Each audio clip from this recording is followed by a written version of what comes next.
Wonder of the Wasteland by Zane Grey, Chapter 26, Part 1. Gaining the open, Adam strode swiftly down the trail to where the canyon spread wide and ended in the boulder-strewn desert. The world in which he moved seemed transfigured, radiant with the last glow of dying day, with a glory of golden gleam. His heart pounded and his blood flooded to and fro, swelling his veins. Life on earth for him had been shot through and through with celestial fire. His feet were planted on the warm sands, and his hands reached to touch the gray old boulders. He needed these to assure himself that he'd not been turned into the soft, cool wind or the slanting amber rays so thickly glistening with particles of dust or the great soaring king of the eagles. Adam crushed a bunch of odorous sage to his face, smelled it, breathed it, tasted it, and the bitter sweetness thrilled his senses. It was real. It was part of the vast and glowing desert, of the wonderful earth, of the infinite universe that he yearned to incorporate into his being. The last glorious rays of the setting sun shone upon him and magnified his statue in a long purple shadow. How the last warmth seemed to kiss his cheek as it sank behind the rim of the range. The huge boulders were warm and alive under his hands. He pricked his fingers upon the cholla thorns just to see the ruddy drops of his life's current, and there was strange joy in the sting, which proved him flesh and blood and nerve. He stood alone, as he had many thousands of times on the gray old desert. His feet on the sand, his knees in the sage. But the being alone then was inexpressibly different. It was as if he had, like the tarantula wasp, been born from a cocoon stage in a dark, dead cell into a beautiful world of light, of freedom, of color, of beauty, of all that was life. He felt the glory of his beating heart, his throbbing pulse, his sight, and all his sense. He turned his face to the cool, sweet, sage-scented breeze, and then he lifted it to the afterglow of the sunset. Ah, the new strange joy of life, the incalculable force of the natural man. The luminous desert stretched before him, valley and mountain, and beyond them was other range and other valley leading to the sea, and across its heaving bosom were other lands, and above him was the vast, deep blue sky with its pale evening star, and beyond them began the infinite. Adam felt himself a part of it all. His ecstasy was that he lived. Nature could not deny him. He stood there, young and strong and vital. Then he heard Jeannie calling him. With a start, he turned to answer. She was running down the trail. How swift, how lithe, how light. The desert had given her the freedom, the grace, the suppleness of its wild denizens. Like a fawn, she bounded over the stones, and her hair caught the last gleams of glowing sunlight. When she neared Adam, she checked her flying steps, pattering to a halt, one brown hand over her breast. "Wee-you!" she burst out, panting. "I couldn't find you. Why'd you come so far?" The something that had come between Adam's sight and the desert now surrounded Jeannie. Immeasurably, she was transformed, and the change seemed as a mystery. "We must hurry back. It'll soon be dark. Come," he replied. With step as free and swift as his, she kept pace with him. "Wani, you stole up on me, tried to scare me while I was bathing," she said with arch reproach. "Jeannie, it was an accident," he returned hurriedly, and how strangely the blood tingled in his face. I meant to scare you, yes, but I never dreamed. Jeannie, I give you my word, please say you believe me." "Why, Wani," she said in surprise, Of course I believe you. It's nothing to mind about. I didn't mind. Thank you. I'm glad you take it that way, replied Adam. I'm sorry I was so stupid. How funny you are, she exclaimed, and her gay laugh pealed out. What's there to be sorry about? You see, I forgot it was getting late. Oh, how good the water felt. I just couldn't get enough. You did scare me just a little. I heard you and was scared before I looked. Wani, I guess I was imagining things, dreaming, you call it. I was all wet and looking at myself in the sunlight. I'd never seen myself like that. I'd read of mermaids with shining scales of gold and nymphs of woods catching falling blossoms, and I guess I thought I was them and everything. Then Adam scorned the old husk of worldliness that had encased his mind and in his boyhood and clung around it still. This child of nature had taught him many a thought-provoking lesson, and here was another, somehow elevating and on a level with his mental progress of the day.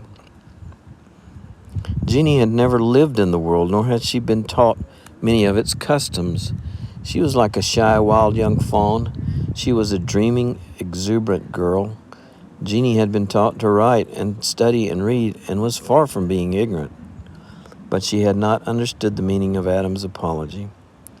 What struck Adam so deeply and confounded him again was the fact that her innocent and sweet smile now, as she gazed up at him, was a little different from the one upon her face when she saw him staring at her nude. She had been surprised at his concern and had laughed at his contrition. And that low, rippling laugh, so full of vital and natural life, seemed to blow as the desert wind blew worn and withered leaves. All of Adam's recalled sophistications back into the past whence they had come. Adam and Jeannie walked hand in hand down the long, boulder-strewn slope to the valley floor, where the cholla shone paling silver in the gathering twilight, and the delicate crucifixion tree deceived the eye. The lonely November twilight deepened into night. The stars shone bright, and the cool wind blew. The sage rustled. Sleep didn't soon come to Adam this night, with the consequence that he awoke a little later than his usual hour. The rose of the dawn had bloomed. Then Adam, on his knees by the brown running stream, in the midst of his ablutions, halted to stare at the sunrise. Had it ever before been so strangely beautiful? During his sleep, the earth had revolved, and lo, here was the sun again. Wonderful and perennial truth. Not only had it revolved, but it had gone on its mysterious journey, hurtling through space in inconceivable rapidity. While he slept.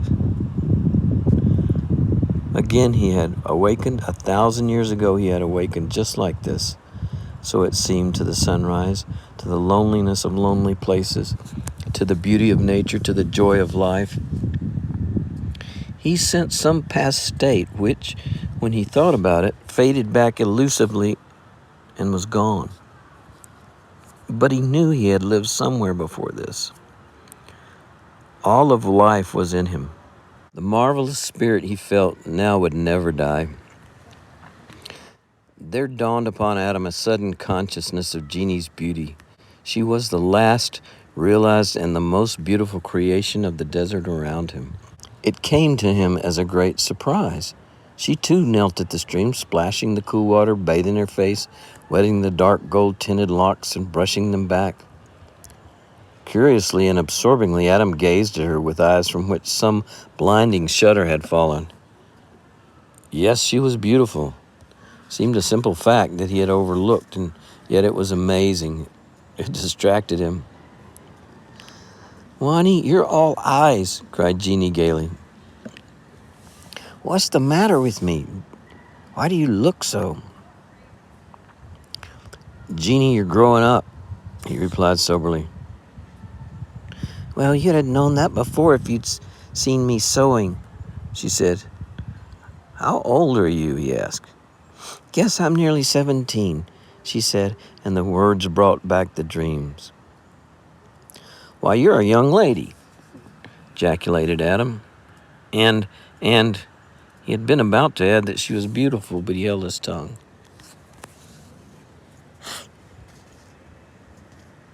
"I guess that too. Hold out your arm."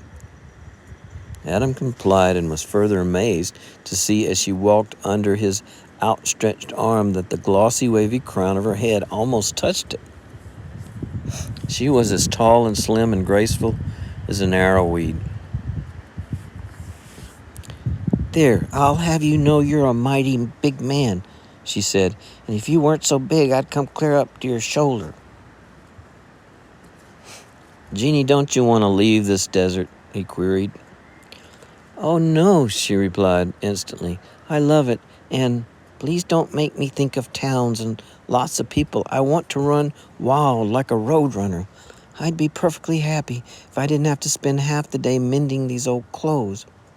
Wani, if they get any worse, they'll fall off me, and then I'll have to run around like you saw me yesterday."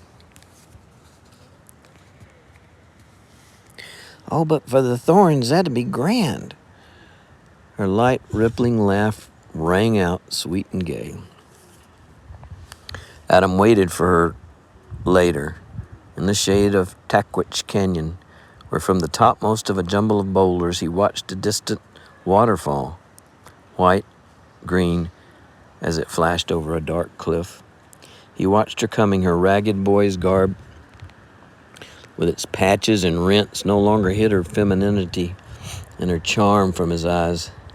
He saw her anew, the litheness of her, the round and graceful figure from flying feet to glinting hair, cried aloud to the loneliness of Adam's heart, the truth of her. An enchantment hung upon her very movement. She traveled from rock to rock, poising, balancing, leaping, and her curly hair danced on her head. Quick as those of a wildcat were her leaps, and her gay, sweet call or cry, bird-like and wild, echoed from the cliffs. She was coming at him across the great jumble of rocks, a girl wonderful as a sprite. And her coming was suddenly realized as fulfillment of dreams. Adam faced the truth, some facts about his dreaming. Lonely hours on lonely slopes of waiting and watching had created the shadow of a woman or a girl gliding in the golden glow of the afternoon sunlight, coming to charm away forever the silence and solitude. So innumerable times he had dreamed, but never realized till now those dreams. She was coming, and the sleepy shade awoke to a gleam and a voice. The lacy waterfall shone white. Its murmur seemed music of many streams. A canyon swallow twittered. End of chapter 26, part 1.